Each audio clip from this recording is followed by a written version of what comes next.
नमो विष्णुपादाय कृष्णपृष्ठाय भूतले श्रीमते जयपताका स्वामिनिति नामिने। नमो आचार्यपादाय निताय कृपाप्रदायिने गौरकथा धामदाय नगरग्रामतारिणे। नमो ओं विष्णुपादाय कृष्णपृष्ठाय भूतले श्रीमते भक्तिवेदांत स्वामिनिति नामिने।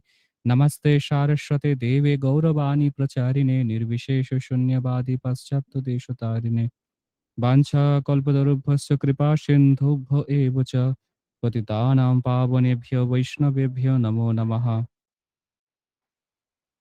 मूकं करोति वाचालं पङ्गुर्लङ्घायते गिरिं यत्कृपातमहं वन्दे श्रीगुरो दीनतारिणं परमानन्दमाधवं श्रीचैतन्य ईश्वरम्। হরে কৃষ্ণ। তো সকলকে সান্ধ্যকালীন জগন্নাথ কথার আসরে স্বাগত। আজকে জগন্নাথ কথা দশম পর্ব। তো আমরা আলোচনা করছিলাম ভগবান জগন্নাথ কতটা কৃপালু, কতটা দয়ালু, কতটা ভক্তবৎসল, কতটা করুণাময়। তো আমরা এই যে জগন্নাথ কথা শুনছি বেশ কিছুদিন ধরে, এই ক্লাসের মূল উদ্দেশ্য হচ্ছে আমরা যাতে বেশি করে ভগবানের প্রতি আরো আকৃষ্ট হই, ভগবানের প্রতি যাতে আরো বেশি করে আমরা আকর্ষণ অনুভব করি। যেমন আমরা কোনো জড়জাগতিক মানুষের বিষয়ে শুনলে তার প্রতি আমরা আকৃষ্ট হয়ে যাই। ধরুন আপনি নরেন্দ্র মোদীর ব্যাপারে কিছু ভালো কিছু শুনছেন, হ্যাঁ, তো ওনার প্রতি আপনি আকৃষ্ট হবেন, বা আপনার মাইন্ডে তার বিষয়ে চলবে, ফ্ল্যাশব্যাক হবে। যদি আপনি কখনো লতা মঙ্গেশকরের বিষয়ে কিছু শোনেন, ওনার ওনার প্রতি একটা ভালো লাগা তৈরি হয়ে যাবে। যদি আপনি সৌরভ গাঙ্গুলি বা সচিন তেন্ডুলকারের বিষয়ে কিছু শোনেন, ওনার বিষয়ে একটু ভালো লাগা তৈরি হবে, মনে একটা জায়গা করে নেবে, তাই না?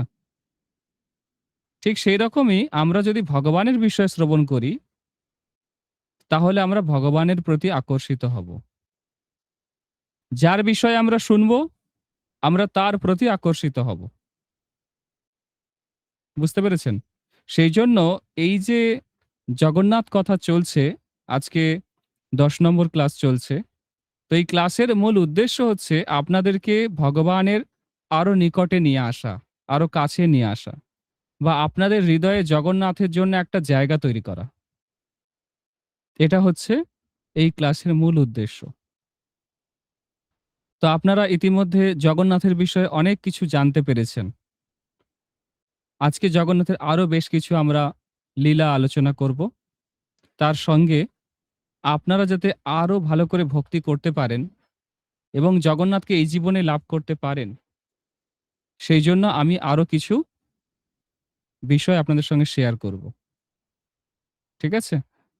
তো আজকে আমরা আলোচনা শুরু করছি উদয়ন আচার্যকে দিয়ে। উদয়ন আচার্য, যিনি মিথিলাতে থাকতেন, অত্যন্ত পণ্ডিত এবং অত্যন্ত জ্ঞানী মানুষ ছিলেন, শাস্ত্রবিদ ছিলেন, সমস্ত শাস্ত্রে তার দখল ছিল এবং অন্যান্য ধর্মের মানুষেরা কখনো তার সঙ্গে যুক্তি তর্কে আসতো না। বুঝতে পেরেছেন?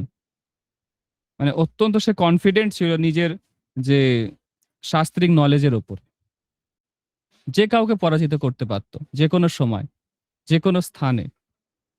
উদয়ন আচার্য প্রচুর জ্ঞানী ব্যক্তি ছিলেন। বুঝতে পেরেছেন? বৌদ্ধ ধর্মের এবং জৈন ধর্মের অন্যান্য যে সমস্ত মানুষ, তারাও তার সঙ্গে তর্ক করতে আসতো না, ভয় পেত। তো সেই উদয়ন আচার্য একবার শাস্ত্র অধ্যয়ন করছিলেন, করতে করতে করতে করতে পুরুষোত্তম ক্ষেত্রের মাহাত্ম্য বা পুরুষোত্তম মাহাত্ম্য উনি পড়ছিলেন। সেখানে উনি দেখলেন যে দারু ব্রহ্ম জগন্নাথ, তাকে দর্শন করলে নাকি মুক্তি পাওয়া যায়। জগন্নাথ শুধুমাত্র দর্শন দিয়ে যে কোনো জীবকে উদ্ধার করতে পারেন, ভগবত ধামে ফিরিয়ে নিয়ে যেতে পারেন। এই কথাতে তার অবিশ্বাস জন্মালো, অবিশ্বাস জন্মালো, বিশ্বাস হলো না, এই কথাটা হজম হলো না ঠিক কথাটা। আমাদেরও এরকম অনেক সময় অনেক কথা হজম হয় না। বুঝতে পেরেছেন? তো উদয়ন আচার্যের যেহেতু অনেক জ্ঞান ছিল, আর জ্ঞান থাকলে কি হবে? অহংকার আসবে। অহংকার আসবে। যদি আপনি ভক্তি করেন, ভালো করে কৃষ্ণ ভক্তি করেন, তাহলে অটোমেটিক আপনার মধ্যে জ্ঞান আর বৈরাগ্য আসবে। ভক্তি দেবীর দুই সন্তান, জ্ঞান আর বৈরাগ্য। যে ভক্তি করবে তার মধ্যে জ্ঞানও আসবে, বৈরাগ্যও আসবে। কিন্তু যে শুধুমাত্র জ্ঞান লাভের জন্য তপস্যা করবে, জাগতিক কিছু মান যশ প্রতিষ্ঠা পাওয়ার জন্য জ্ঞান অর্জন করার চেষ্টা করবে, যখনই সে জ্ঞানী হবে তখন তার হৃদয়ে অহংকার আসবে। বুঝতে পেরেছেন? কিন্তু যে ভক্তির মাধ্যমে জ্ঞান লাভ করবে, তার হৃদয়ে কি আসবে? দৈন্যতা, বিনম্রতা আসবে। যেমন রূপ গোস্বামী, সনাতন গোস্বামী এত জ্ঞানী ছিলেন, হ্যাঁ, কত গ্রন্থ লিখেছে সংস্কৃত ভাষাতে। তারপরে ওনারা কতটা বিনম্র ছিলেন।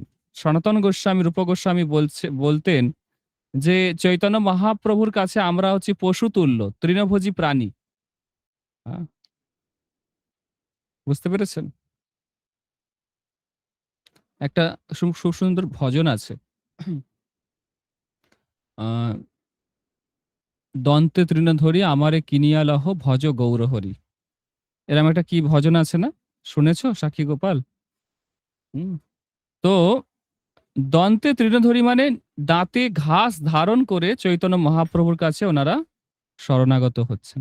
প্রচন্ড জ্ঞানী ছিলেন। তখনকার যিনি রাজা ছিলেন তাদের অর্থমন্ত্রী এবং প্রধানমন্ত্রী ছিলেন এই আহ, রূপ গোস্বামী, সনাতন গোস্বামী। হ্যাঁ, বুঝতে পেরেছেন? তো যাই হোক, আমরা আলোচনা করছিলাম উদয়ন আচার্যের ব্যাপারে। উদয়ন আচার্য অত্যন্ত জ্ঞানী ছিলেন এবং অহংকারী ছিলেন। তার হৃদয়ে অহংকার এসে গেছিল যে আমি অনেক জ্ঞানী।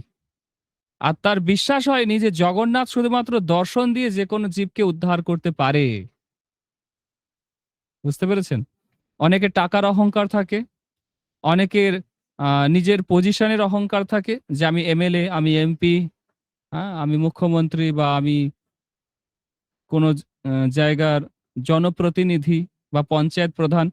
নিজের পোস্ট পজিশনের অহংকার থাকে অনেক সময়। অনেক সময় সৌন্দর্যের অহংকার থাকে, যে আমাকে হেমা মালিনীর মতো দেখতে, বা আমাকে ঋত্বিক রোশনের মতো দেখতে। আহ, অনেকের রূপের অহংকার থাকে, অনেকের টাকা পয়সার অহংকার থাকে। আর উদয়ন আচার্যের ছিল জ্ঞানের অহংকার। প্রচুর জ্ঞানী ছিলেন উনি। উনি পুরুষোত্তম ক্ষেত্র জগন্নাথে এলেন এটা পরীক্ষা করার জন্য, যে সত্যি জগন্নাথকে দর্শন করলে মুক্তি পাওয়া যায় কিনা। বুঝতে পেরেছেন? এই মনোভাব নিয়ে উনি জগন্নাথ পুরীতে এলেন। আর কি হলো জানেন? একটা অদ্ভুত ঘটনা ঘটলো। কি অদ্ভুত ঘটনা? না, জগন্নাথের মন্দিরের দরজা বন্ধ হয়ে গেল। জগন্নাথের দরজা আর কেউ খুলতে পারলেন না।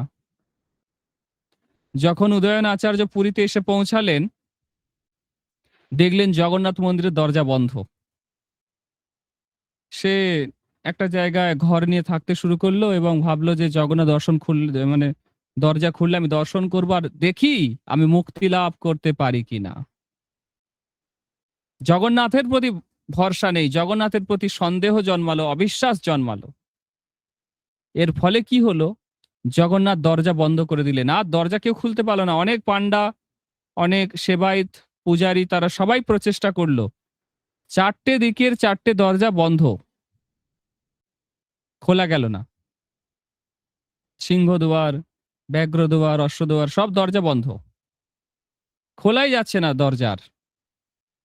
অবশেষে রাজার কাছে খবর পৌঁছালো। রাজা তো অত্যন্ত চিন্তিত হয়ে পড়লেন যে জগন্নাথের দর্শন খুলছে না, এত মানুষ পুরীতে আসছে, তারা কি করে ভগবানকে দর্শন করবে। সবাই চিন্তিত হয়ে পড়লেন, কি হবে। অবশেষে জগন্নাথ প্রধান পূজারীকে স্বপ্ন দিলেন যে শোনো, পুরীতে একজন অবিশ্বাসী মানুষ এসছে, যার আমার প্রতি কোনো বিশ্বাস নেই, ভরসা নেই। তার নাম হচ্ছে উদয়ন আচার্য, মিথিলা থেকে এসছে। সে আমার পরীক্ষা নিতে চায়, তার মনে সন্দেহ, অবিশ্বাস। যে জগন্নাথকে দর্শন করলে মুক্তি পাওয়া যায় কিনা আমি পরীক্ষা করব। সে পরীক্ষা করতে এসছে এখানে। আমার কাছে যারা শরণাগত তাদেরকে আমি দর্শন দেব, কিন্তু যারা আমার প্রতি অবিশ্বাসী তাদেরকে আমি দর্শন দেব না, আমি দরজা খুলব না। জগন্নাথ স্বপ্নে জানিয়ে দিলেন। তখন মূল পাণ্ডা তার যখন নিদ্রাভঙ্গ হলো, জেগে উঠলেন, রাজাকে এবং সমস্ত পূজারীদের জানালেন, দেখো এরকম একজন অভক্ত, এরকম একজন অহংকারী জ্ঞানী মানুষ মিথিলা থেকে এখানে এসছে, যার নাম হচ্ছে উদয়ন আচার্য। তাকে ভগবান দর্শন দেবে না বলে দরজা বন্ধ করে রেখেছে।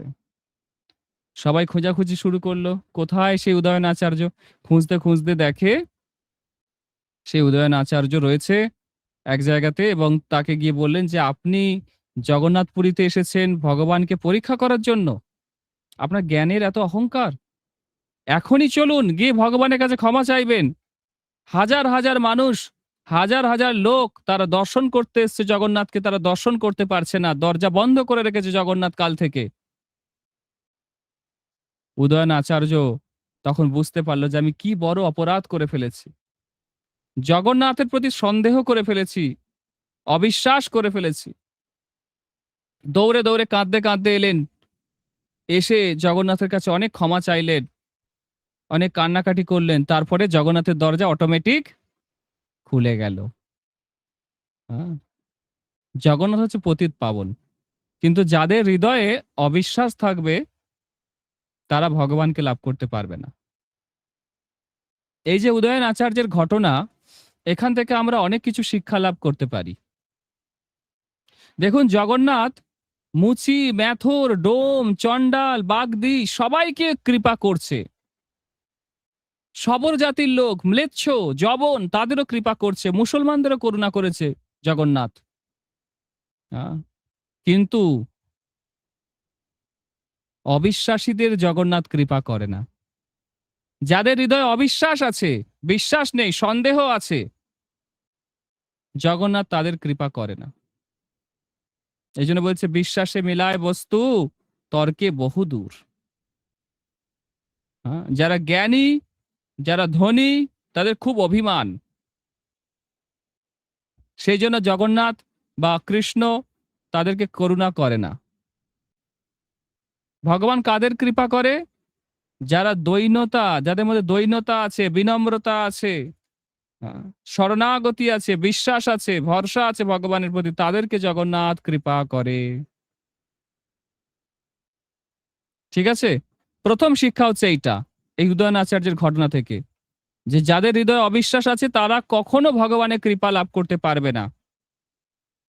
যত টাকা খরচ করেই তারা মন্দির বানাক না কেন, যত টাকা খরচ করেই তারা সেবা পূজা করুক না কেন, যদি অবিশ্বাস আছে হৃদয়ে, সন্দেহ আছে, ভরসা নেই, তাহলে আপনি ভগবানের কৃপা পেতে পারবেন না।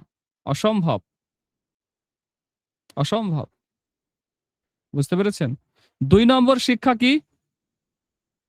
জ্ঞান লাভ করতে হবে, কিন্তু মান সম্মান যশ প্রতিষ্ঠা পাবার জন্য নয়, ভগবানের ভক্তি করার জন্য। আমি আমার সামনের মানুষকে শাস্ত্রে যেগুলো বলা আছে সেগুলো বলবো, যথাযথভাবে বলবো, জল মিশিয়ে বলবো না। প্রভুপাদের আগে অনেকে আমেরিকা, ইউরোপ, লন্ডনে প্রচার করতে গেছে গৌড়ীয় পরম্পরা থেকে, কেউ সফলতা পায়নি, কেউ সফলতা পায়নি। এখনো অনেকে প্রচেষ্টা করছে, কেউ সফলতা পায়নি। কেন প্রভুপাদ সফলতা পেলেন? প্রভুপাদ কোনো জল মেশায়নি। মহাপ্রভুর যে শিক্ষা, তার মধ্যে কোনো জল মেশায়নি। বুঝতে পেরেছেন? এবং তার যে জ্ঞানটা, সেটা ভক্তি করার ফলে সেই জ্ঞান লাভ হয়েছে। মান যশ প্রতিষ্ঠা লাভ করার আশায় তিনি জ্ঞান লাভ করেননি। বুঝতে পেরেছেন? আর তৃতীয় জিনিস এখান থেকে আমরা শিক্ষা লাভ করলাম, যে যদি আমরা জগন্নাথের কাছে গিয়ে ক্ষমা চাই, চোখের জল দিয়ে জগন্নাথকে আত্মসমর্পণ করি, তাহলে জগন্নাথ করুণা করে। ঠিক আছে, এই শিক্ষাগুলো আমরা এখান থেকে পেলাম। হ্যাঁ, আর একটা জিনিস আপনাদেরকে একটু বলি, সেটা হচ্ছে ভগবান অত্যন্ত কৃপাময়, অত্যন্ত দয়ালু। এটা আমরা অনেক জায়গা থেকে প্রমাণ পাই। ভগবানের মতো কৃপালু আর কে আছে ত্রিভুবনে?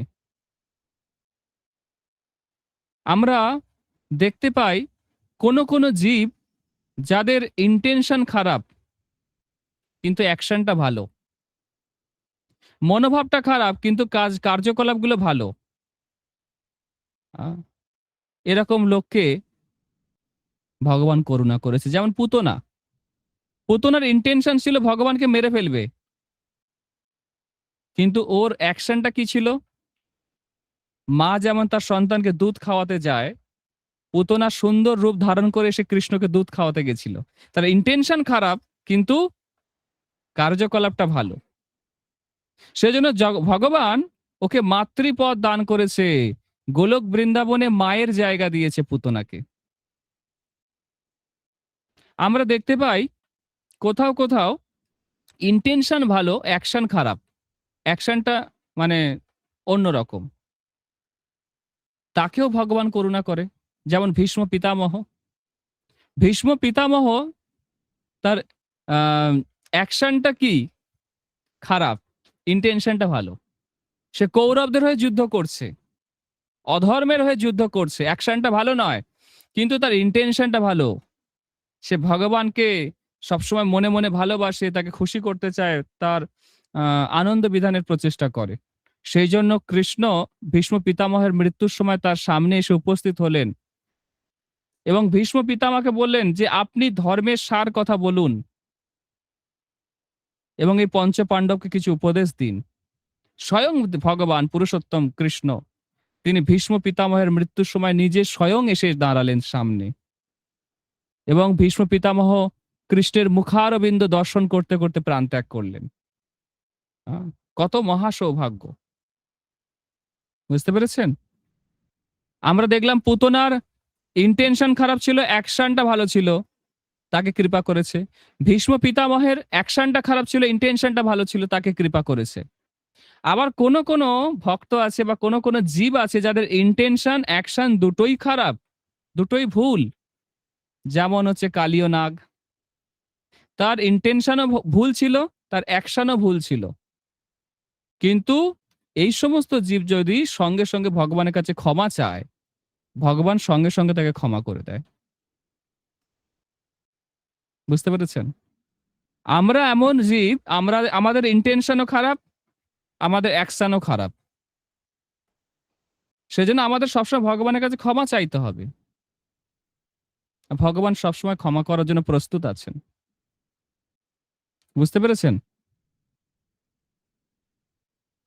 তো কৃষ্ণ এই উদয়ন আচার্যের ক্ষেত্রে কি আমরা দেখলাম? উদয়ন আচার্যের ইন্টেনশনও খারাপ, অ্যাকশনও খারাপ। কিন্তু যখনই জগন্নাথের কাছে উনি ক্ষমা চাইলেন, দরজা খুলে গেল। জগন্নাথ দর্শন দিয়ে দিলেন। ঠিক কি না?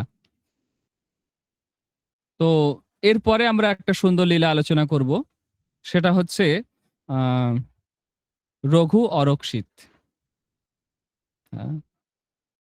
কৃষ্ণ মহাপাত্র বলে উড়িষ্যাতে একজন বিশেষ ব্যক্তি ছিলেন।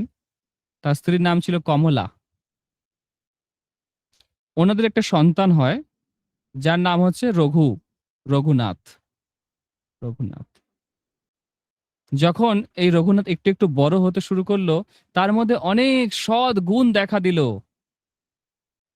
তার ইন্দ্রিয় সংযম ছিল, খুব সুমিষ্ট ভাষায় কথা বলতো, অত্যন্ত বিনম্র ছিল, জ্ঞানী ছিল, দানবীর ছিল, সবকিছু দান করে দিত। হ্যাঁ, এবং অত্যন্ত ধর্মপরায়ণ, সচ্চরিত্র, সৎপুরুষ ছিলেন এই রঘুনাথ। অত্যন্ত ভালো ছেলে ছিল। সে এত দান ধ্যান করতে শুরু করলো, অবশেষে তার বাড়িতে খাওয়ার মতো কিছু ছিল না, হাঁড়িতে চাল ছিল না, এত দানি ছিল সে। তার বাবা এরকম দারিদ্রগ্রস্ত অবস্থায় মারা যায়, তার মা আগুনে ঝাঁপ দিয়ে মারা যায়। এরকম অবস্থা দেখে এত দরিদ্র হয়ে গিয়েছিল সে দান করতে করতে। তার সঙ্গে বিবাহ হয়েছিল গঙ্গাধর নামক একজন ব্যক্তির একটি কন্যা সন্তান, অত্যন্ত সুশীলা, সাধ্বী, অত্যন্ত পতিব্রতা, হ্যাঁ, এবং সুন্দরী, যার নাম ছিল অন্নপূর্ণা। অন্নপূর্ণা, কি নাম বললাম? অন্নপূর্ণা। 7 ভাই আর 1 কন্যা বা একটা মেয়ে, মানে 7 ভাই চম্পা। 7টি ছেলে, 1টি কন্যা গঙ্গাধরের। অন্নপূর্ণার সঙ্গে বিবাহ দেওয়া হয়েছিল রঘুর, রঘুনাথ। আহ, এত দরিদ্র হয়ে গেল, অবশেষে সেই রঘুনাথ পুরীতে চলে গেলেন। সেই পুরীতে গিয়ে দাঁড়ে দাঁড়ে উনি ভিক্ষা করতেন, মঠে মন্দিরে গিয়ে যা খাবার পেতেন খেতেন, জগন্নাথকে দর্শন করতেন। এইভাবে দিন অতিবাহিত হতে থাকলো। ঠিক আছে। একদিন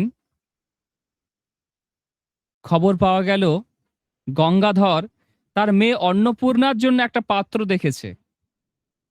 কারণ তারা খবর পেয়েছে যে আমার মেয়েকে যার সঙ্গে বিয়ে দিয়েছিলাম সে এখন পুরীতে গিয়ে ভিক্ষা করে দিনাতিপাত করছে।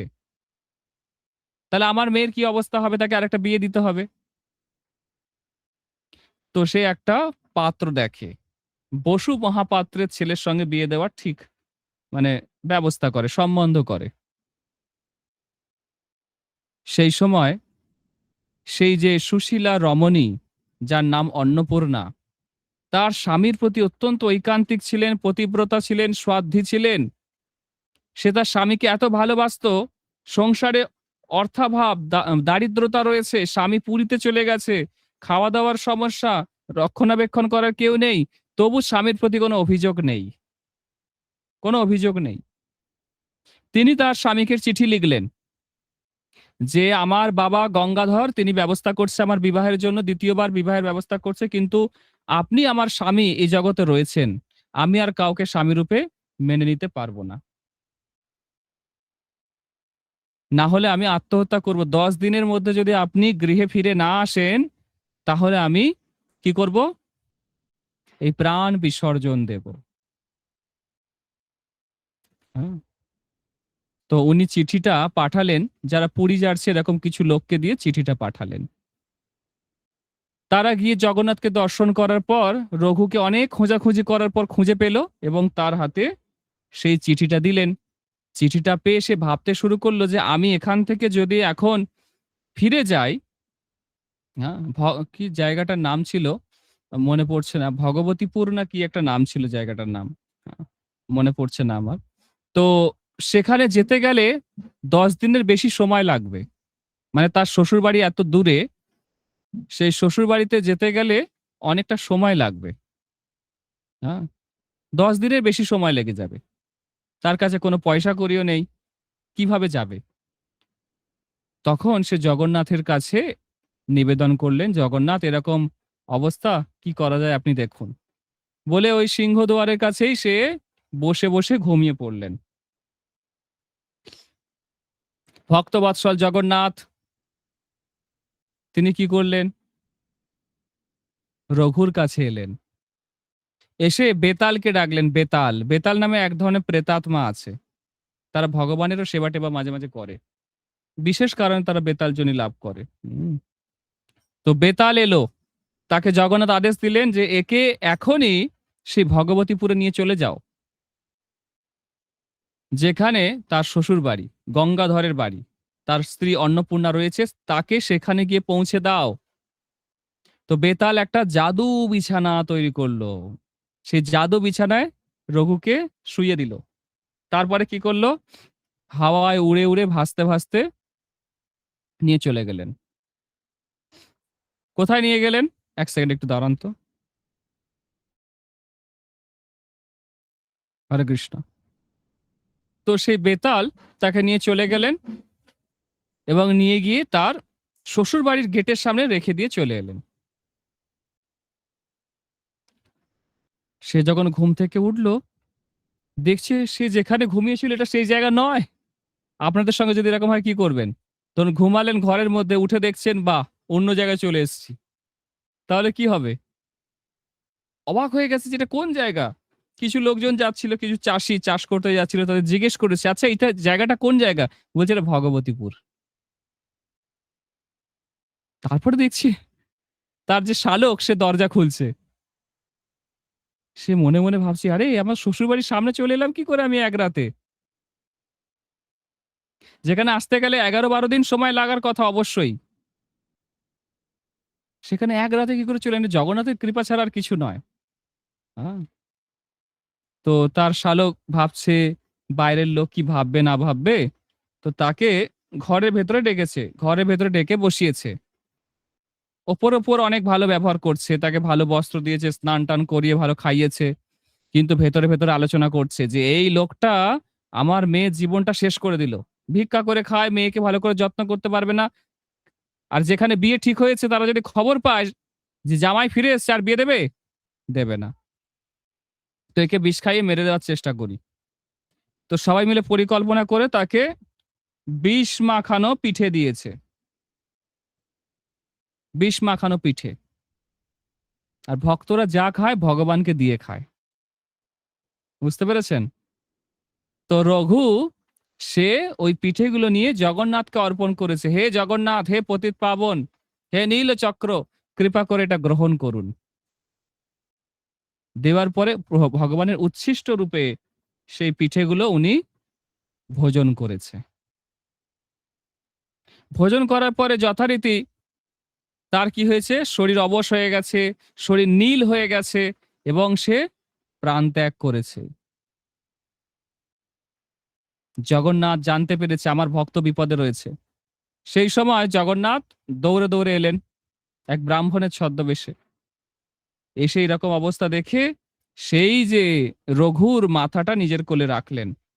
সঙ্গে সঙ্গে রঘুর প্রাণ ফিরে এলো।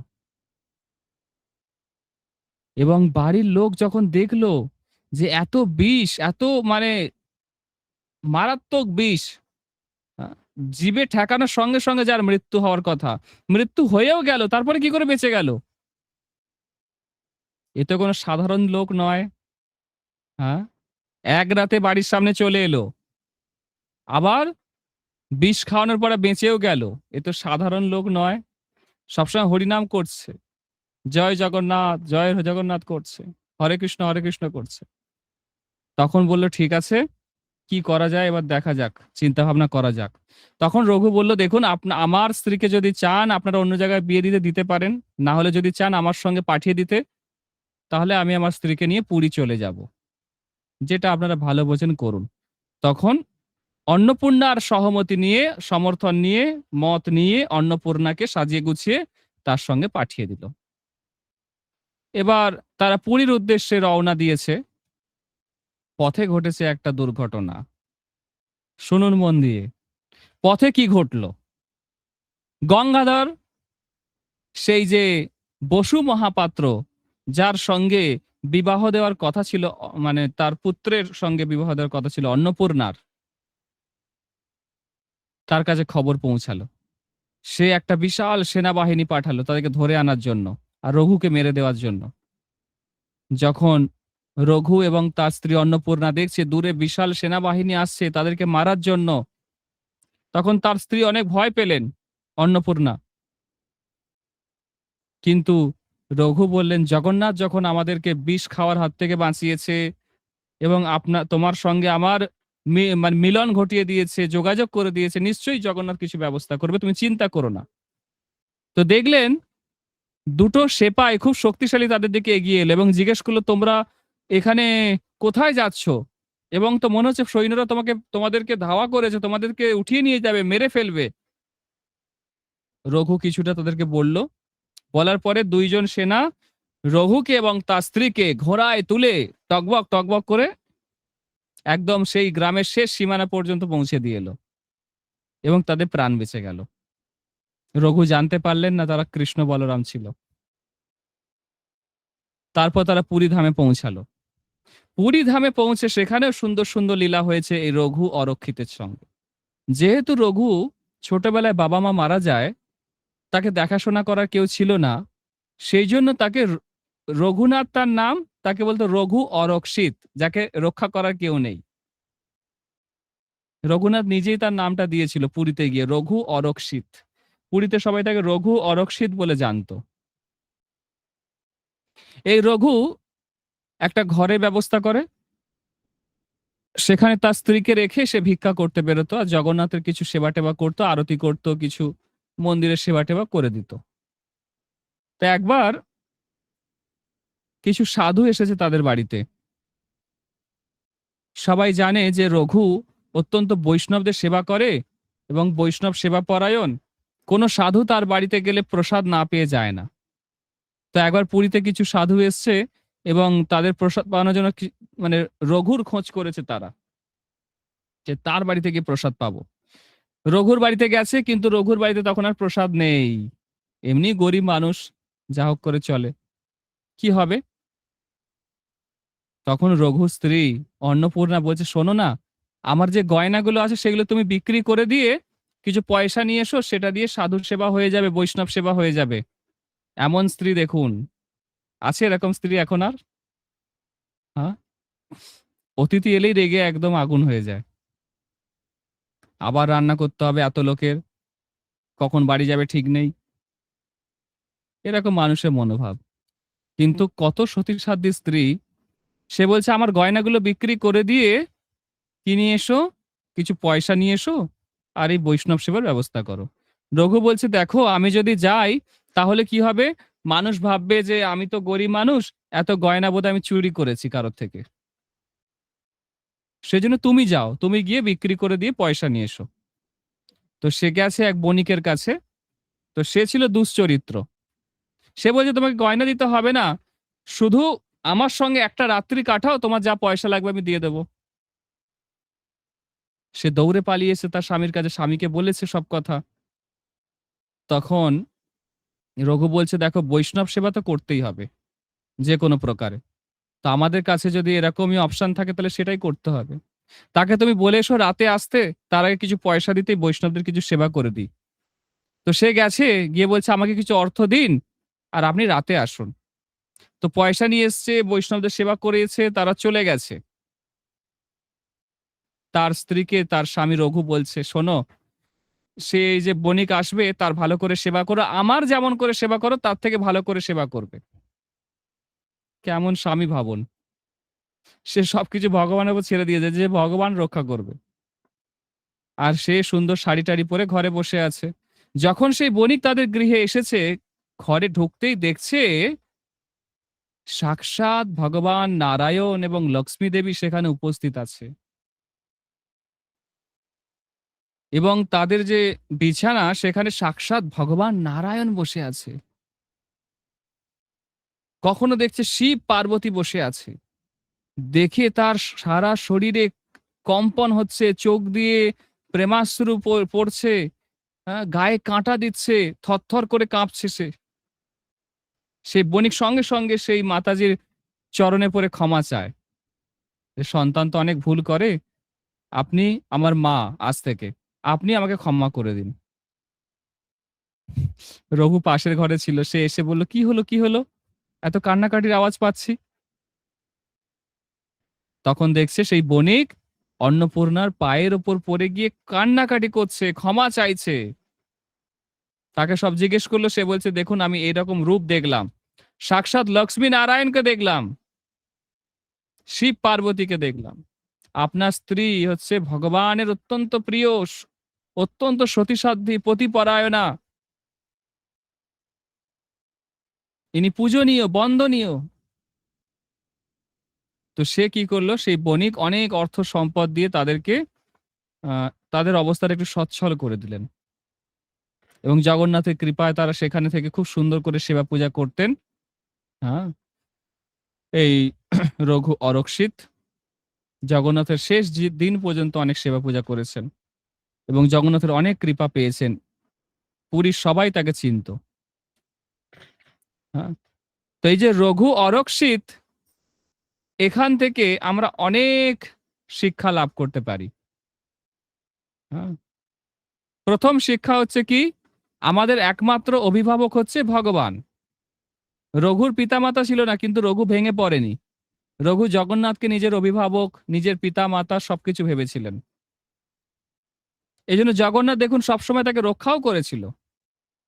এটা প্রথম শিক্ষা, যে আমাদের কেউ অভিভাবক থাকুক বা না থাকুক, আমরা জীবনে একা হই বা আমাদের জীবনে কেউ সহায় সম্বল বা অবলম্বন কেউ না থাকুক, আমরা নিরাপত্তাহীনতায় ভুগি, আমাদের স্বামী হচ্ছে ভগবান জগন্নাথ। আমাদের অভিভাবক, আমাদের গার্জিয়ান হচ্ছে কৃষ্ণ। হ্যাঁ? আমাদের সখা, আমাদের পিতা, মাতা সবকিছু হচ্ছে কৃষ্ণ। হ্যাঁ? এটা হচ্ছে ১ম শিক্ষা। ২য় শিক্ষা আমরা এখান থেকে পেলাম যে রঘু কত দানবীর ছিল, কত সৎ চরিত্রের মানুষ ছিল।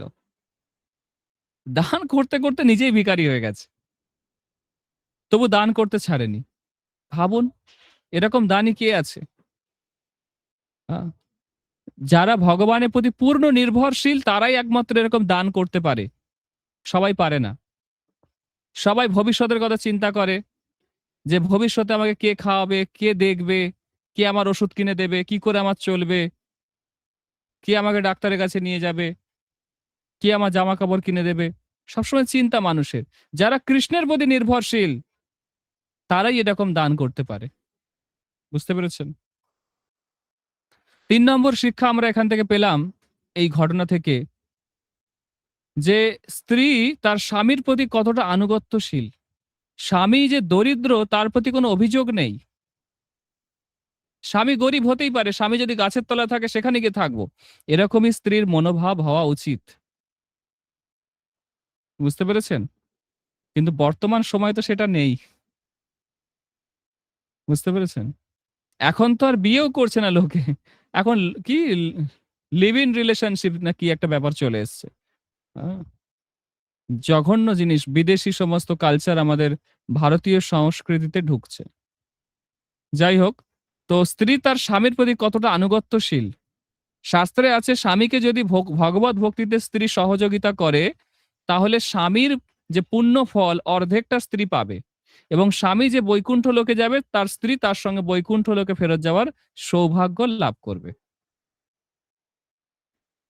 ৪ নম্বর দেখুন, স্বামী যা বলছে স্ত্রী তাই করছে এবং তার স্ত্রী কতটা ত্যাগী, তার সমস্ত গয়নাগাটি বিক্রি করে বৈষ্ণব সেবা করতে চাইছে। হ্যাঁ? ভাবুন তো কত সুন্দর জিনিস। ৫ নম্বর শিক্ষা, যখন তার বাবা আ রঘু তো চলে গেছিল পুরীতে। তার বাবা গঙ্গাধর যখন তাকে বিবাহ দিতে চেয়েছিল নতুন, সে তো চাইলে বিয়ে করতে পারত, সুখে জীবনটা কাটাতে পারত। যে স্বামী এরকম কোথায় চলে গেছে খুঁজে পাওয়া যাচ্ছে না, আরেকটা বিয়ে করে নিই। বর্তমানে তো এরকম হচ্ছে। একটা বিয়ে করলো, ২-৪ দিন ঘর সংসার করলো, ডিভোর্স দিয়ে আবার একটা খোঁজ করলো, আবার একটা বিয়ে করে নিল, ২-৪ দিন ঘর সংসার করলো, আবার তাকে ডিভোর্স দিয়ে আবার একটা বিয়ে করে নিল। চলছে। পোশাক পরিবর্তনের মতো স্বামী পাল্টাচ্ছে। চলছে সমাজে। ঘোর নরকে তারা পতিত হবে। তামিশ্র অন্ধ না তামিশ্র কুম্ভিপাকম, হ্যাঁ, রৌরব, মহারৌরব, হ্যাঁ, অসিপত্রবন এই সমস্ত নরকে তারা নিক্ষিপ্ত হবে এবং চন্দ্র সূর্য যতদিন আছে ততদিন তাদেরকে কষ্ট ভোগ করতে হবে। বুঝতে পেরেছেন? ৬ নম্বর পয়েন্ট আমরা এখান থেকে আর কি শিক্ষা লাভ করতে পারলাম? যে জগন্নাথ বা কৃষ্ণ তার ভক্তকে সবসময় রক্ষা করে। যেকোনো পরিস্থিতিতে রক্ষা করবে। হ্যাঁ? যদি কেউ সতীসাধ্যী হয় জগন্নাথ তার প্রার্থনা শুনবে। হ্যাঁ? ইনি যে সতীসাধ্যী ছিলেন অন্নপূর্ণা, জগন্নাথ তার সম্মান বাঁচালো, তাকে রক্ষা করলো। এবং ৭ নম্বর পয়েন্ট হচ্ছে আমরা চিন্তা করি যে আমরা সবসময় ভক্তি করলে খাবো কি? টাকা পয়সা কোত্থেকে আসবে? কিন্তু জগন্নাথ রঘুর ব্যবস্থা করেছিল। সমস্ত জগতের সমস্ত জীব রাশির খাবারের ব্যবস্থা ভগবান করছে। আর তার ভক্তের ব্যবস্থা করবে না? অবশ্যই করবে। তো এতগুলো শিক্ষা আমরা এখান থেকে লাভ করলাম। হুম? এরপরে আমরা আরো একটা খুব সুন্দর ঘটনা, হুম? বাবা রঘুবর বলে। এই রঘু আলাদা, সেই বাবা রঘুবর আলাদা। সে পুরীতে থাকতো, জগন্নাথ মন্দিরের কাছেই থাকতো। সে রামচন্দ্র, লক্ষ্মণ, মাতা সীতার সেবা করত সারা জীবন আর জগন্নাথকে দর্শন করত সে রামচন্দ্র রূপে। একবার রাজা মহারাজ হোমের আগুন সংরক্ষণ করার জন্য লোক খুঁজছিল। সেই সময় ঘোষণা করা হয়েছিল ৩ রাত ৩ দিন এক হাতে, তার হাতের মধ্যে সেই আগুনকে ধরে রাখতে পারলে, যে রাখতে পারবে তাকে এই আগুন রক্ষার দায়িত্ব দেওয়া হবে। তখন এই বাবা রঘুবর এই আগুন রক্ষার দায়িত্ব পেয়েছিল। তিনি জয়ী হয়েছিলেন। অনেকে এসেছিল, সবাই পরাজিত হয়েছিল। তো ইনি সারা জীবন রামচন্দ্রের সেবা করেছে, জগন্নাথ মন্দিরের সামনেই থাকতেন এবং জগন্নাথকে তিনি জীবনের শেষ প্রান্তে তার ইচ্ছা ছিল জগন্নাথকে শোলা এবং কলা পাতা দিয়ে সাজানোর। কিন্তু মন্দিরের কঠোর নিয়ম, সেই জন্য পান্ডারা এতে রাজি হয়নি। অবশেষে জগন্নাথ বড় শৃঙ্গার বেশ যখন করা হচ্ছিল, তখন জগন্নাথ সেই সাজতে চাইছিল না, সব ফুলের মালা মুকুট সব খুলে খুলে পড়ে যাচ্ছিল। অবশেষে জগন্নাথ পূজারীকে স্বপ্ন দিলেন যে যাও, যে রঘুবর আছে তার থেকে সবগুলো নিয়ে আসো, আমি সাজতে চাই, আর সে যে পায়েস বানিয়েছে সেটা আমি খেতে চাই। এবং তারপরে এই বাবা রঘুবর প্রাণ ত্যাগ করে জগন্নাথকে দর্শন করতে করতে তিনি ভগবত ধাম বৈকুণ্ঠ লোকে ফেরত যায়। এবং তার স্মৃতির উদ্দেশ্যে এখনো পর্যন্ত সেখানে রাম সীতা লক্ষ্মণ একটা মন্দির রয়েছে। হ্যাঁ, বড় ছাতা বলা হয় সেই মঠটাকে, বড় ছাতা মঠ। হ্যাঁ। তো যাই হোক, এরকম জগন্নাথের অনন্ত লীলা আছে, অনন্ত লীলা আছে। আমাদের যে রাজাপুরে যে জগন্নাথ আছে, সেই জগন্নাথের কাছে একটা মুসলিম মেয়ে, মুসলিম তরুণী, সে এসেছিল। সে চোখে দেখতে পেত না, কানা হয়ে গেছিল। জগন্নাথের কাছে প্রার্থনা করছে, হে জগন্নাথ, শুনেছি তুমি নাকি অনেক শক্তিশালী, আমার চোখটা একটু ঠিক করে দাও, আমি চোখে কিছুই দেখতে পাই না। তার পরের দিন থেকেই সেই মুসলমান মেয়ে সে চোখে দৃষ্টি ফিরে পায়।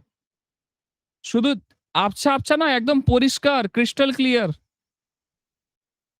সে অনেক যখন বুড়ো হয়ে গেছিল, বুড়ি হয়ে গেছিল, তখনও সে একদম পরিষ্কার দেখতে পেত সবকিছু, কোনো চশমা লাগতো না। জগন্নাথের কৃপা, বুঝতে পেরেছেন? একবার একটা কৃষ্ণা বলে মেয়ে, সে মুচিদের বাড়ির মেয়ে, মুচি, মুচি মানে জানেন তো, যে জুতো সেলাই করে, জগন্নাথের কাছে এসছে, এসে বলছে আমার তো 40 বছর বয়স হয়ে গেল, আমার কি আর বিয়ে হবে না? সংসারে এত দুঃখ, এত কষ্ট, এত দারিদ্রতা, এত অর্থাভাব, খুব তাড়াতাড়ি সেই মেয়েটার ওই রাজাপুরের কাছে খুব সম্ভ্রান্ত পরিবারে বিয়ে হয়ে যায় এবং বাড়িতে 4-5টা চাকর, বুঝতে পেরেছেন? এবং তার স্বামী বলে তুমি জগন্নাথের সেবা ছাড়া আর কিছু করবে না। এরকম পাত্রের সঙ্গে তার বিয়ে হয়। হ্যাঁ, এরকম ঘটনা জগন্নাথের অনেক আছে। একটা চোর ছিল, যে জগন্নাথের মন্দির যখন তৈরি হচ্ছে তখন মার্বেল চুরি করে নিয়ে চলে যেত, রাজমিস্ত্রি আর কি। সে একটা করে মার্বেল নিয়ে নিয়ে চলে যেত প্রতিদিন। বলরাম একদিন তার স্বপ্নে এসছে গদা নিয়ে, তোর মাথাটা আজকে আমি ভেঙে দেব। হ্যাঁ, তুই আমার ভাইয়ের মন্দির তৈরি হয়েছে, সেখানে তুই কিছু দান দক্ষিণা করছিস না, উল্টে মার্বেল চুরি করে নিয়ে চলে আসছিস, তোর বংশ আমি ধ্বংস করে দেবো পুরো একদম, কালকে গিয়ে সব মার্বেল দিয়ে আসবি। পরের দিন সকালবেলা গরুর গাড়ি করে পুরো সব মার্বেল নিয়ে এসছে, যত সে চুরি করেছিল। পাড়ার লোকে তো দেখে অবাক, যে এত মার্বেল কোথা থেকে আসছে, এ কি ডোনেশন দিচ্ছে নাকি রে? পরে জানা গেল না, সে চুরি করে নিয়ে গেছিল সেগুলো। বলরাম স্বপ্নে এসে তাকে শাসন করেছে, আর সে সেই মার্বেল গুলো ফেরত দিয়ে গেছে। এরকম লীলা আছে। একটা খুব সুন্দর ঘটনা, আমাদের শতধন্য প্রভু বলে আমাদের ইসকনে একজন ভক্ত ছিল। আম তো তিনি একদিন জগন্নাথ মন্দিরের সামনে দিয়ে পাস হচ্ছিলেন, চলে যাচ্ছিলেন। তার হঠাৎ মনে হয়েছে জগন্নাথকে দর্শন করবে। সে দেখছে ঘড়িতে তখন প্রায় ৪টে, মানে ৪টে না, তখন প্রায় ১টা বাজতে যায়, দুপুর ১টা। তো উনি ভাবছে এখন তো জগন্নাথের মন্দির বন্ধ হয়ে যাবে, দর্শন পাবো না। ১২টা ১৫টায় ভোগ লাগবে, তারপর ভোগ আরতি হয়ে দর্শন বন্ধ হয়ে যাবে। তো সে দৌড়ে দৌড়ে এসেছে, এসে দেখছে পূজারী দরজা বন্ধ করছে, দরজা বন্ধ করে দিয়েছে। আহ, তো পূজারীকে বলছে একটু কি দর্শন করা যাবে না? পূজারী বলছে বিকেল ৪টের সময় আসো, এখন দর্শন হবে না। তো সে ভাবছে পূজারী চলে যাওয়ার পর না, আমি হালকা করে মন্দিরের যে দরজার ফাঁক দিয়ে দেখার চেষ্টা করি জগন্নাথকে। তখন মন্দিরটা তো এত সুন্দর ছিল না, অনেক জায়গা থেকে ফাটল ফুটল ছিল। তো সে দেখার চেষ্টা করছে, দেখছে ভেতরে পুরো অন্ধকার, কিছু দেখা যাচ্ছে না। শুধু যে সমস্ত গয়নাগাটি পরে আছে সেখান থেকে হালকা বোঝা যাচ্ছে যে কিছু আছে। কিন্তু জগন্নাথ, বলরাম, সুভদ্রাকে কাউকে দেখা যাচ্ছে না। মন খারাপ করে সে ফিরে যাচ্ছিল। হঠাৎ দেখছে জগন্নাথের জানলাটা একদম খুলে যাচ্ছে। জানলা খোলার আওয়াজ আসছে। দৌড়ে, দৌড়ে গিয়ে দেখে জগন্নাথের জানলা খুলে যাচ্ছে। আর জগন্নাথ, বলরাম, সুভদ্রাকে পুরো দিনের সূর্যের আলো পুরো বেদিতে এসে পড়ছে, জগন্নাথের গায়ে এসে পড়ছে। সুন্দর রূপ দর্শন করলো জগন্নাথ, বলরাম, সুভদ্রার। এবং তিনি জগন্নাথকে অনেক ধন্যবাদ দিলেন। জগন্নাথ, তুমি কত কৃপালু, আমার দর্শন করার ইচ্ছা ছিল, আপনি আমাকে দর্শন দিলেন। জগন্নাথ এরকম মানে রেসপন্স করে, এরকম আদান প্রদান করে। একবার তো কিছু কলেজ স্টুডেন্ট তারা এসেছিল, জগন্নাথের অনেক মহিমা শুনে তারা রাজাপুরে জগন্নাথকে দর্শন করতে এসেছিল। তখন আহ মন্দিরে অবস্থা তত ভালো নয়। সন্ধে হলে, তখন কারেন্ট ছিল না মন্দিরে, আর সন্ধে হলে ওই জাস্ট একটা প্রদীপ জ্বলতো, তা সেটাই সবকিছু ছিল। তো তারা এসে দেখলো যে জগন্নাথকে দর্শনই করা যাচ্ছে না, মন্দিরে কোনো আলোই নেই, একটা জাস্ট প্রদীপ জ্বলছে সেখানে।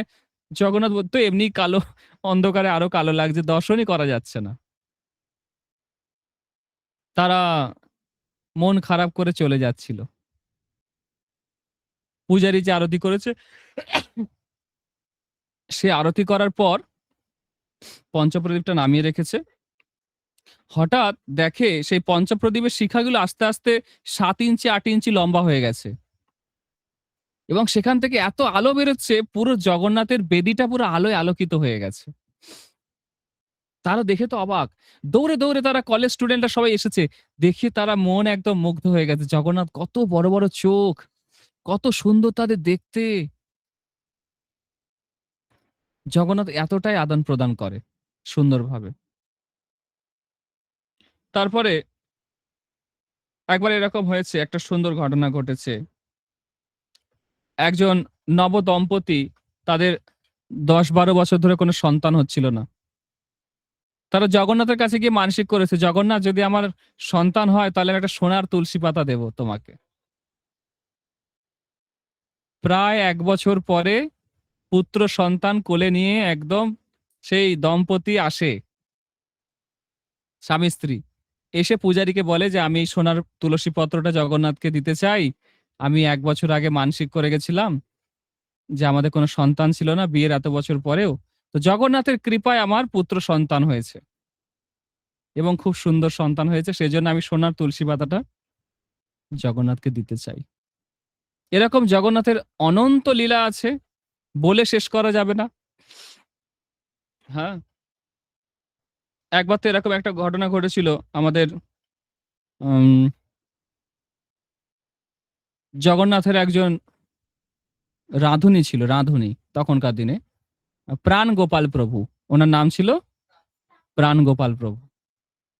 শুনেই প্রাণটা জুড়িয়ে যায় না নামটা, প্রাণ গোপাল প্রভু। তো উনি জগন্নাথের জন্য রান্না করতেন, তো ওনার বড় ছেলে খুব অসুস্থ হয়ে যায়।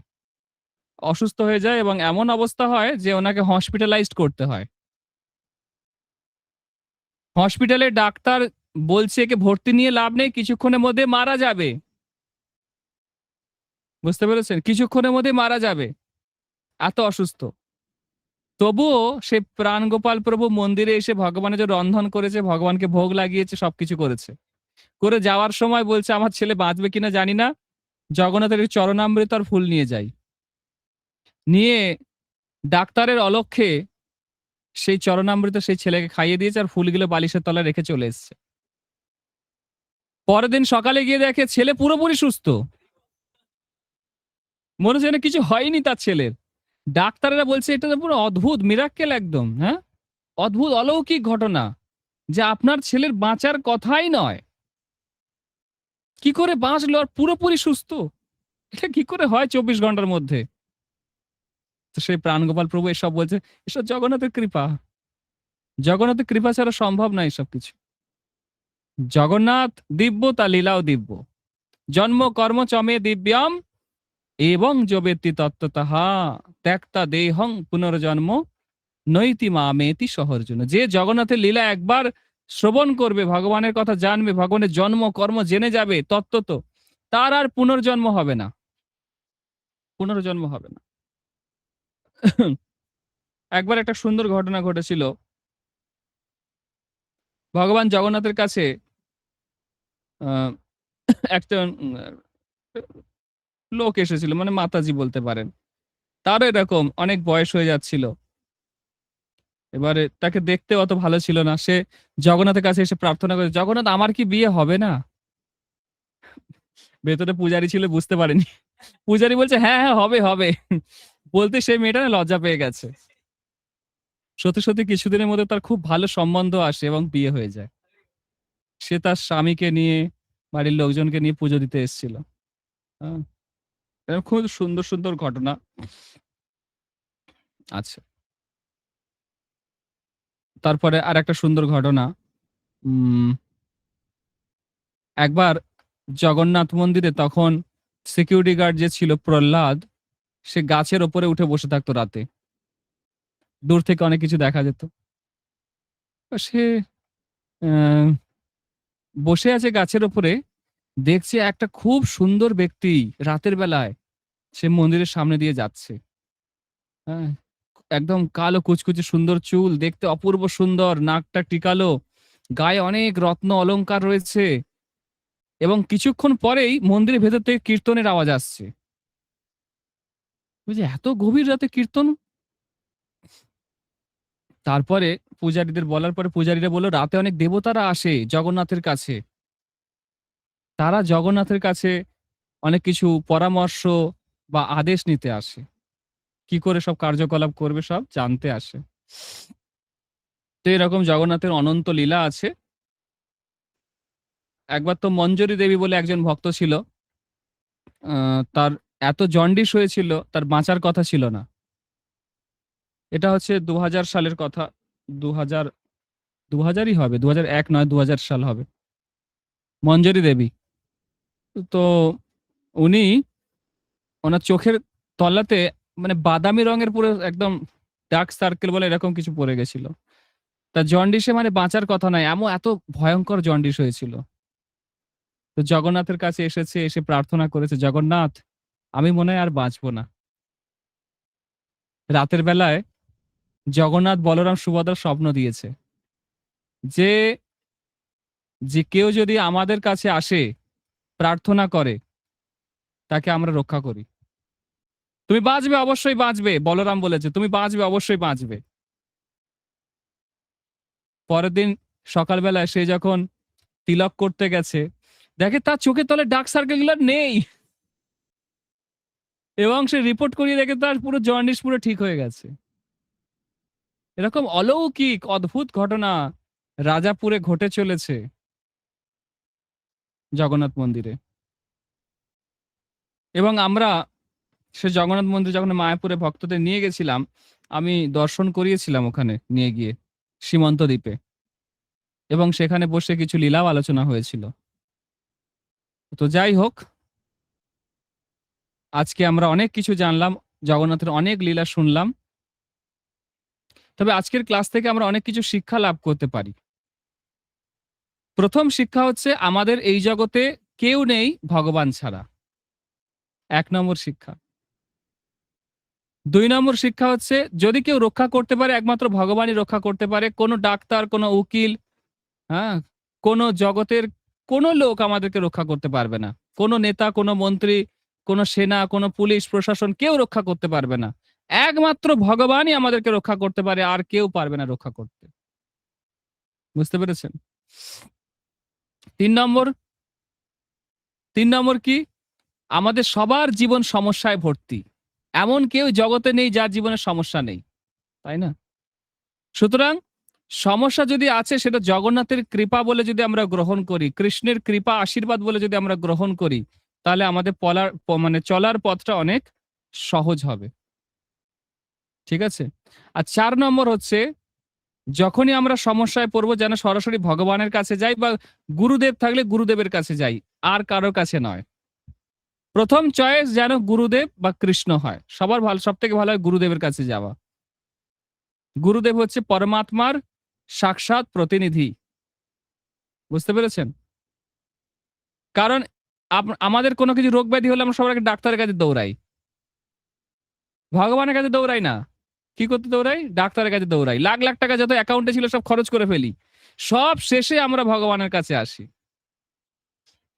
এটা প্রথম অপশন হওয়া উচিত, ভগবান প্রথম অপশন হওয়া উচিত, লাস্ট অপশন এই সমস্ত হওয়া উচিত। কিন্তু আমরা কি করি? ভগবানকে সব থেকে লাস্ট অপশন মনে করি। ডাক্তাররাও মাঝে মাঝে বলে আমাদের হাতে কিছু নেই, সব ভগবানের হাতে। ওরাও হাল ছেড়ে দেয় মাঝে মাঝে। বুঝতে পেরেছেন? কারণ ডাক্তারের হৃদয়েও তো পরমাত্মা রূপে ভগবানই বসে আছে, আর কে আছে? ভগবান না চাইলে সে হাত নাড়তে পারবে? তার বুদ্ধি আছে? কিচ্ছু বুদ্ধি নেই। আর আমরা আর কি শিক্ষা লাভ করতে পারি আজকের ক্লাস থেকে? যে ভক্তদের জীবনে ভগবান অনেক পরীক্ষা নেয়, যে তুমি ভগবানকে কতটা ভালোবাসো, এই পরীক্ষায় পাশ করতে হয়। বুঝতে পেরেছেন?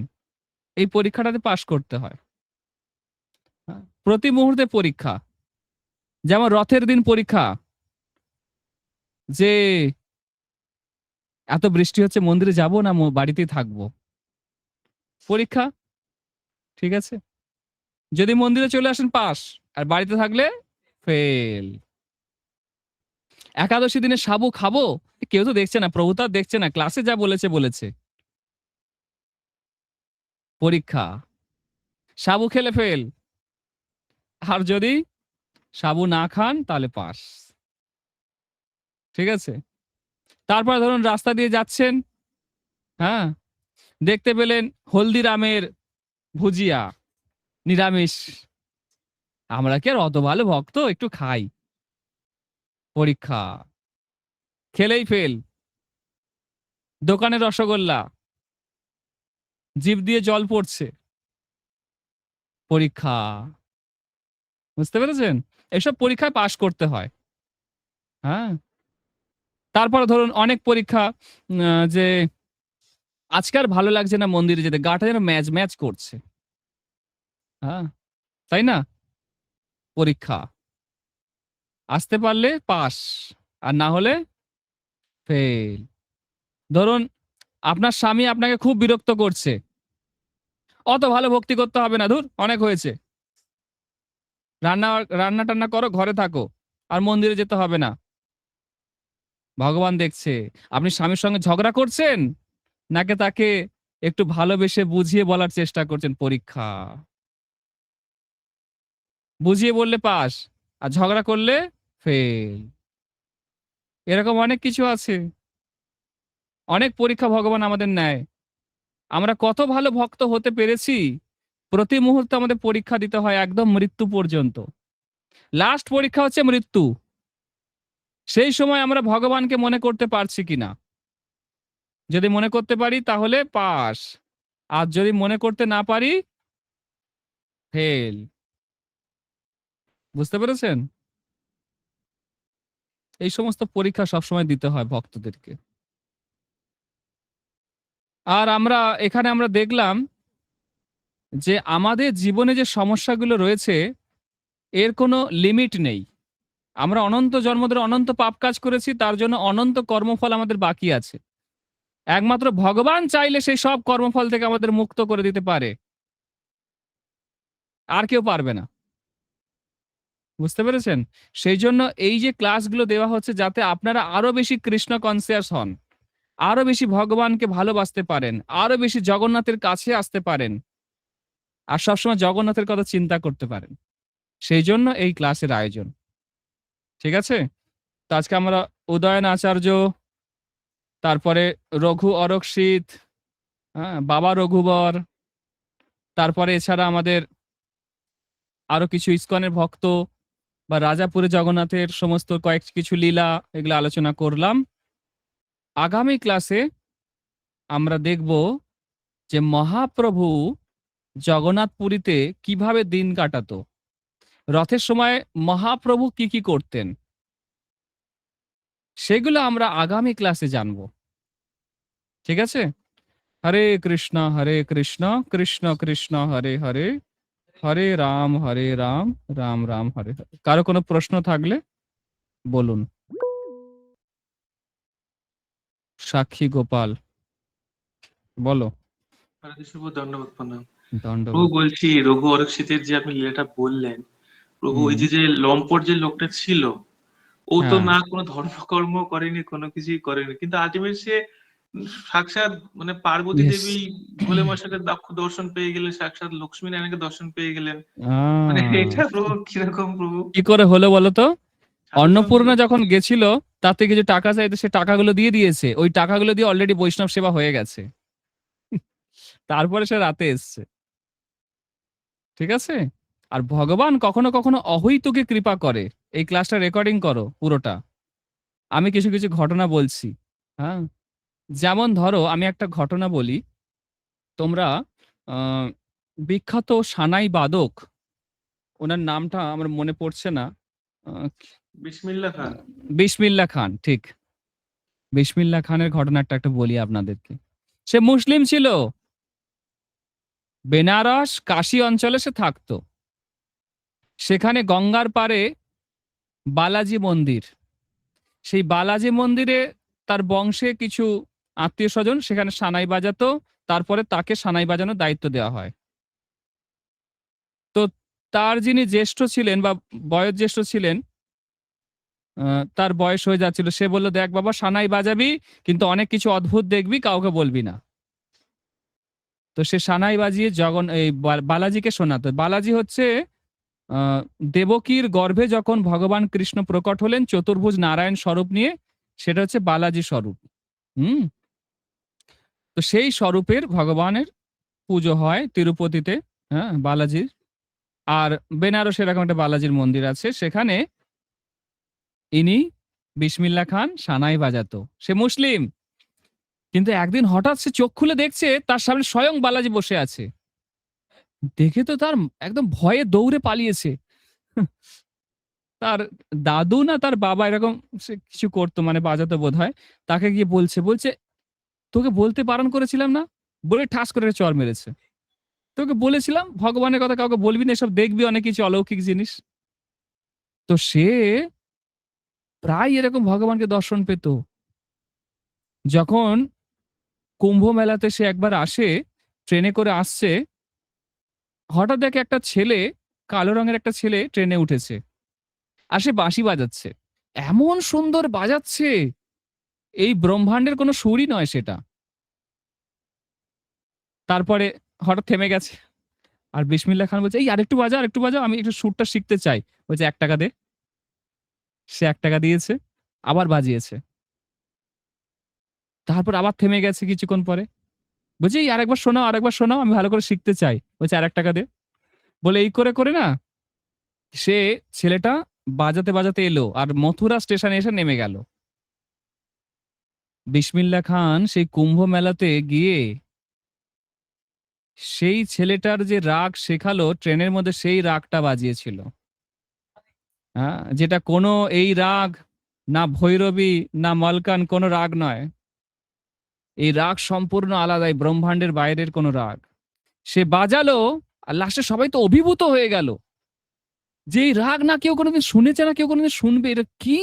সবার লোম খাড়া হয়ে গেছে, অষ্টসাত্ত্বিক বিকার হচ্ছে পুরো একদম। বলছে, কি শুনলালে এটা তুমি, কোন রাগ? বলছে, এটা কানাইয়া রাগ। কানাইয়া থেকে শিখেছি এটা আমি, কানাইয়া রাগ। তো সে মুসলিম ছিল, কিন্তু সাক্ষাৎ ভগবান তাকে এসে বাঁশি শোনাতেন, তাকে দর্শন দিতেন এরকম এসে। এটা ভগবানের অহৈতুকী কৃপা। আমরা কখনো বলতে পারবো না যে ওই লোকটা তো এটা করেনি, এসে এটা করেনি, মঙ্গলাদি করেনি, ষোলমালা করেনি। ভগবানের যাকে ইচ্ছা তাকেই কৃপা করতে পারে। আমি জানি না সে পূর্বজন্মে কি করেছে, আমরা জানি কিছু, আমরা এই দৃষ্টিতে দেখছি। কিন্তু যেমন হরিদাস ঠাকুর মুসলমান বাড়িতে জন্ম হয়েছিল, কিন্তু সে নামাচার্য হয়ে গেলেন। বুঝতে পেরেছো? ভগবানের কৃপা কাকে কখন করবে কিচ্ছু বলা যায় না, কিচ্ছু বলা যায় না। এরকম মোহাম্মদ রফি একটা খুব সুন্দর গান গেয়েছিল। হ্যাঁ, আহ, হিন্দি গান ছিল। তো সে এটা কৃষ্ণেরই একটা ভজন ছিল। হ্যাঁ, কি গানটা আমার মনে পড়ছে না। কি, হ্যাঁ, মেরা আঁখি তরস রাহা হ্যায়, এরকম কিছু একটা গান। কৃষ্ণের সম্বন্ধে ভজন একটা খুব সুন্দর। সেই ভজনটা গাওয়ার পরে তাদের সবার প্রায় অষ্টসাত্ত্বিক বিকার হচ্ছিল। বুঝতে পেরেছেন? এত সুন্দর সেই ভজনটা ছিল। সুতরাং আমরা কখনো বলতে পারি না যে কে কোন ব্যাকগ্রাউন্ড থেকে বিলং করছে, কে কোন জাতির, কে কোন ধর্মের। ভগবানের নাম এত পবিত্র, ভগবানের সেবা এত মানে ভগবান থেকে নন ডিফারেন্ট। জানেন না বিসমিল্লা খানকে আমেরিকা থেকে কত লোক বলেছে যে আপনার আমেরিকান সিটিজেনশিপ দিচ্ছি, আপনারা চলে আসুন। হুম। হ্যাঁ, বৃন্দাবন কা কৃষ্ণ কানাইয়া, মাহমদ রফির। হ্যাঁ, এত ফেমাস বাপরে বাপ! এবং এই গানটা গেয়ে ওদের শস্যসাথী বিকার হয়ে গেছিল। বিসমিল্লা খানকে আমেরিকার লোকেরা বলেছিল আপনার সিটিজেনশিপ দিচ্ছি, আপনি আসুন কৃপা করে আমাদের দেশে। কিন্তু বিসমিল্লা খান বলল আমার দেখো অনেক বড় পরিবার, বলছে সবার সিটিজেনশিপ দিয়ে দিচ্ছি, আমেরিকান সিটিজেনশিপ, আপনাদের কোনো অসুবিধা হবে না, চলে আসুন। কিন্তু সে বলেছিল না, আমি মা গঙ্গা আর আমার বালাজিকে ছেড়ে কোথাও যাব না। সে মুসলিম হয়ে বলেছিল এটা। তখনকার দিনে অনেক খবরের কাগজে এটা বেরিয়েও ছিল। বুঝতে পেরেছেন? ভগবানের কৃপা অভূতপূর্ব হয়, ভগবানের কৃপা অকল্পনীয় হয়। ভগবানের কৃপা জাতি, ধর্ম, বর্ণ এসবের উপর ডিপেন্ড করে না। ঠিক আছে? কারো কোনো প্রশ্ন থাকলে বলুন। কারো কোনো প্রশ্ন থাকলে বলুন। না। হ্যাঁ। কোনো প্রশ্ন আছে কারোর? তাহলে আমরা এখানে আজকে হরিকথা স্থগিত রাখছি। এখানেই রইল তবে অমৃত লহরী, বদন ভরে বল সবে হরি হরি। হরে কৃষ্ণ কৃষ্ণ কৃষ্ণ হরে হরে, হরে রাম রাম রাম হরে হরে। ঠিক আছে? আরো অনেক নতুন নতুন লীলা। হরে কৃষ্ণ। আরো অনেক নতুন নতুন লীলা, নতুন নতুন ঘটনা আমি নিয়ে আগামীকাল আবার হাজির হব সন্ধ্যা ৭টায়। যারা যারা শুনতে চান চলে আসবেন। ঠিক আছে? হরে কৃষ্ণ। জয় শিলা প্রভুপাদ।